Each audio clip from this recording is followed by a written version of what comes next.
यहाँ तुरंत पहुँचे हैं और अपनी माँ को अंतिम संस्कार वो करेंगे अपनी माँ का। यहाँ साबरमती तट पर जो ये बना हुआ है सेक्टर 30 के पास शमशान गृह, उसके अंदर, और उसके बाद फिर वो दिल्ली जाने के लिए निकल जाएंगे। बताया जा रहा है कि पहले वो राजभवन जाएंगे और वहाँ से फिर वो दिल्ली जाने के लिए निकल जाएंगे। और यहाँ पर जो जहाँ अंतिम संस्कार होगा शमशान गृह में, वहाँ तमाम प्रकार की तैयारियां जो हैं वो पूर्ण कर ली गई हैं। जी हाँ, इस वक्त हम देख रहे हैं निर्णय तस्वीरों में हीरा बा का पार्थिव शरीर जो है वो उस अंतिम यात्रा वाहन से बाहर उतारा जा रहा है और प्रधानमंत्री भी जो हैं वो गाड़ी से उतर चुके हैं और अब अंदर हीरा बा का पार्थिव शरीर वो ले जाया जा रहा है। जैसा आपने बताया, अंदर भी सारी तैयारियां पूर्ण होंगी और विधिवत जो है वो अंतिम संस्कार किया जाएगा। देखिए, यहाँ भी अर्थी को कांधा देते हुए सबसे आगे आपको प्रधानमंत्री दिखाई दे रहे हैं और सोम भाई मोदी जो हैं, बड़े भाई, सबसे बड़े भाई, वो भी आगे, वो आपको अब सबसे आगे दिखाई दे रहे हैं दूसरी ओर। और छोटे भाई जो हैं वो भी आपको दिखाई दे रहे हैं। पंकज मोदी, सबसे छोटे भाई मंझले भाई यानी नरेंद्र मोदी, और सबसे बड़े भाई सोम भाई मोदी, वो तीन जो हैं आपको दिखाई दे रहे हैं। और सबसे आगे जिन्होंने हाथ में जो है मटकी ली हुई है, कलश लिया हुआ है, वो भी कोई परिजन होंगे। तो पूरे जो परिवार है वो इस वक्त इकट्ठा है। तस्वीरें आपको हम एक बार फिर दिखाएंगे। ये जो शमशान भूमि है, यहाँ पर पार्थिव शरीर लाया जा चुका है हीरा बा का और नरेंद्र मोदी अपनी माताजी के देह को, उनके पार्थिव शरीर को अब अंतिम संस्कार के लिए अंदर लेकर जा रहे हैं, एक बेटे का कर्तव्य निभाते हुए। और पूरा परिवार यहाँ पर इकट्ठा है इस वक्त, क्योंकि हीरा बा के सभी बेटे, निर्णय ने आपको बताया उनके सभी परिजनों के बारे में। पूरा शोकाकुल परिवार इस वक्त संतप्त है। हालांकि 100 वर्ष की आयु उन्होंने पूर्ण की और जैसा प्रधानमंत्री ने अपने संदेश में लिखा अपनी माताजी को आज याद करते हुए, जब उन्होंने जानकारी दी उनके निधन के बारे में, कि उन्होंने एक तपस्वी की तरह जीवन जिया और ईश्वर के चरणों में अब उनकी माताजी हैं। और थोड़ी देर पहले स्वामी रामदेव बता रहे थे कि हमारे यहाँ पर 100 वर्ष की आयु जीने को एक संपूर्ण जीवन माना गया है।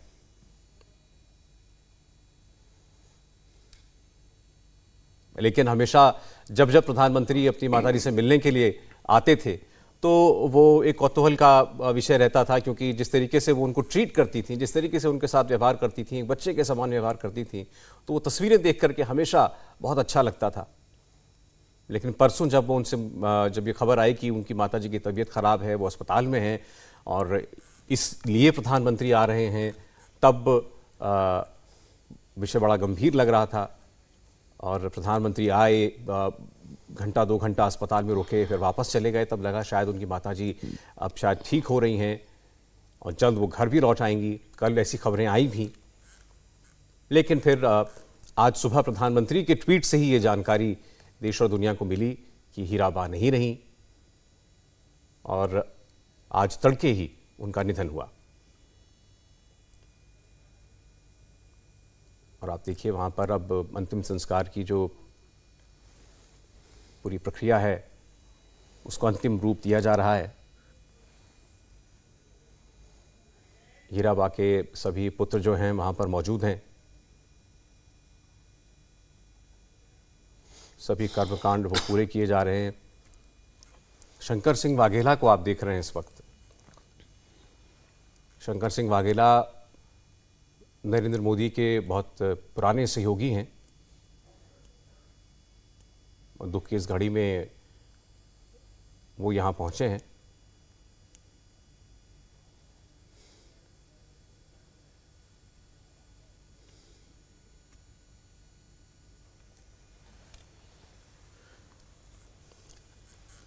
तो ये तस्वीरें जो आप देख रहे हैं इस वक्त, ये अहमदाबाद में हीरा बा, प्रधानमंत्री नरेंद्र मोदी की माताजी, उनके अंतिम संस्कार की जो अंतिम विधियां हैं, बस उन्हें उनकी पूर्ति की तस्वीरें इस वक्त आप देख रहे हैं।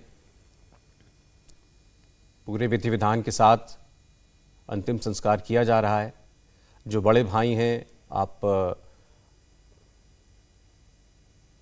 उन्हें कुछ रीति रिवाज करते हुए देख रहे हैं, बल्कि सभी बेटे जो हैं उनसे जो वहाँ पर पंडित हैं वो कुछ आखिरी क्रियाएं करवा रहे हैं।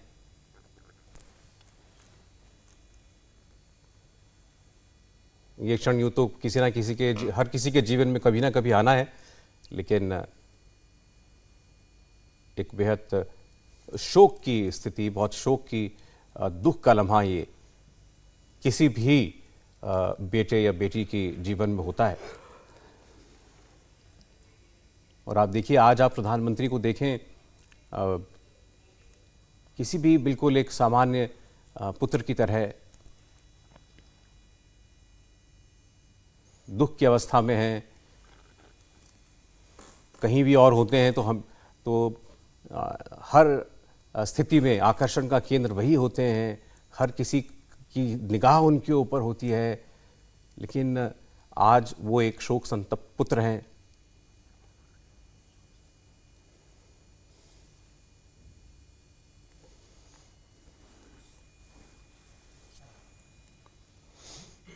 बहुत कुछ ज़्यादा कहा नहीं जा सकता इन परिस्थितियों में।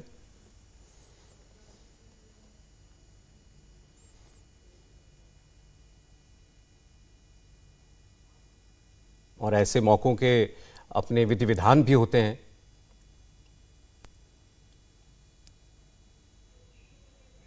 कई ऐसे रीति रिवाज होते हैं जो कि ज्येष्ठ पुत्र ही निभाता है या सबसे छोटा पुत्र निभाता है।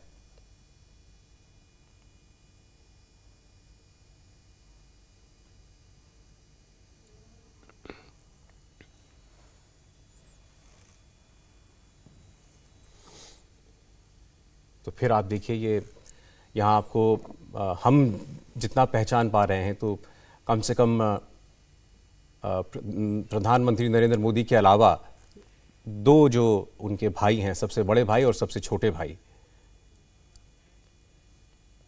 सोम भाई मोदी और पंकज भाई मोदी, उनको हम यहाँ देख पा रहे हैं। उनके अलावा पूर्व मुख्यमंत्री शंकर सिंह वाघेला वो यहाँ पहुँचे हैं इस दुख की घड़ी में परिवार के साथ खड़े होने के लिए।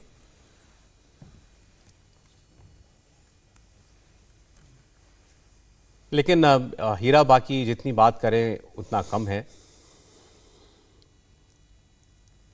ये बात सही है कि दुनिया ने हीरा बा को नरेंद्र मोदी की नज़रों से जाना, लेकिन नरेंद्र मोदी ने बताया कि हीरा बा ने कैसे उन्हें गढ़ा, हीरा बा की वजह से वो बने जो वो हैं आज। और जितना उन्होंने हीरा बा के व्यक्तित्व के बारे में बताया, उतना हीरा बा के लिए सम्मान, इस माँ के लिए आदर दुनिया की नज़रों में बढ़ता गया। पहली बार जब उनका जिक्र करते हुए, विदेश में बात करते हुए नरेंद्र मोदी भावुक हुए, जब उनका गला भराया, जब उनके गले से शब्द निकलना मुश्किल हुए, तब लगा दुनिया को कि एक वो व्यक्ति दुनिया के इतने बड़े लोकतंत्र का, इतने बड़े जनादेश के साथ नेता चुनकर आया व्यक्ति, जिसकी छवि एक कठोर शासक की है, एक निडर शासक की है, वो इतना भावुक हो सकता है अपनी माँ को लेकर।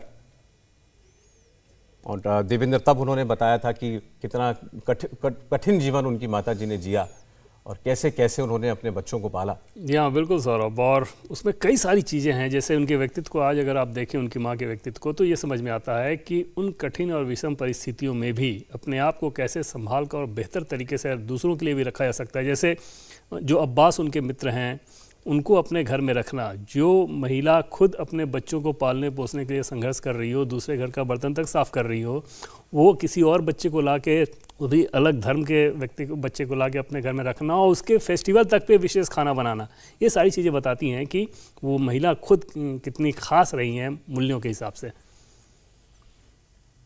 जी बिल्कुल। और जैसा आपने कहा, उस बच्चे को बिल्कुल ये महसूस न कराना कि वो किसी और परिवार में आ गया है जी। और ये किसी और ने नहीं, खुद अब्बास ने ये बताया। जैसे दुनिया के सामने ये बात तब आई जब अब्बास, जो कि ऑस्ट्रेलिया में अब रहते हैं, उन्होंने इस बात की जानकारी दी कि किस प्रकार से वो नरेंद्र मोदी के घर में रहे हैं, उनकी माँ किस प्रकार से हमारा ध्यान रखती थी, हमारे ईद के मौके पे कैसे अच्छे अच्छे पकवान बनाती थी। तो जो महिला, जैसे कि हम लोग लगातार इस बात को कह रहे हैं कि इतने सारे संघर्ष में भी इस बात का ध्यान रखें कि दूसरों की मदद कैसे करनी है। जो घरेलू उपचार वो करती थी, कुछ आयुर्वेदिक दवा वगैरह के बारे में, छोटी छोटी चीज़ों को लेके, उसमें भी वो इस बात का ध्यान रखती थी कि उन दवाओं को जिस प्रकार से तैयार किया जाता है, घरेलू जो दवाएं होती हैं, उसमें बच्चे के शरीर पर अगर लेप लगाना है तो वो एकदम खुरदरा नहीं होना चाहिए। ये सारी चीज़ें प्रधानमंत्री नरेंद्र मोदी ने बताई। और जैसा कि पहले सौरभ हम लोग बात करते रहे हैं कि सार्वजनिक नीतियों के संबंध में प्रधानमंत्री नरेंद्र मोदी ने जो भी फैसले किए, उन फैसलों को अगर मूल में जाना हो कि आखिर ऐसा कैसे हुआ कि प्रधानमंत्री नरेंद्र मोदी ने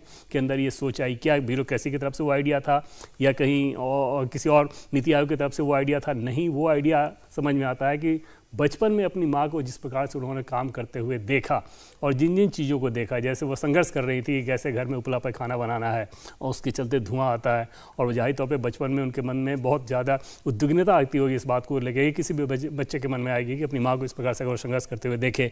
और जब वो इस लायक हुए कि इस संबंध में कोई पॉलिसी बना सकते हैं तो उन्होंने उज्ज्वला स्कीम को लेकर आई।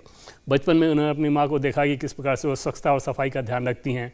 जब वो इस लायक हुए तो उन्होंने एक अभियान चलाया स्वच्छता और सफाई को लेकर। बचपन में उन्होंने अपनी माँ को देखा कि जो लोग भी सफाई करते हैं उनका वो कैसे आदर करती हैं।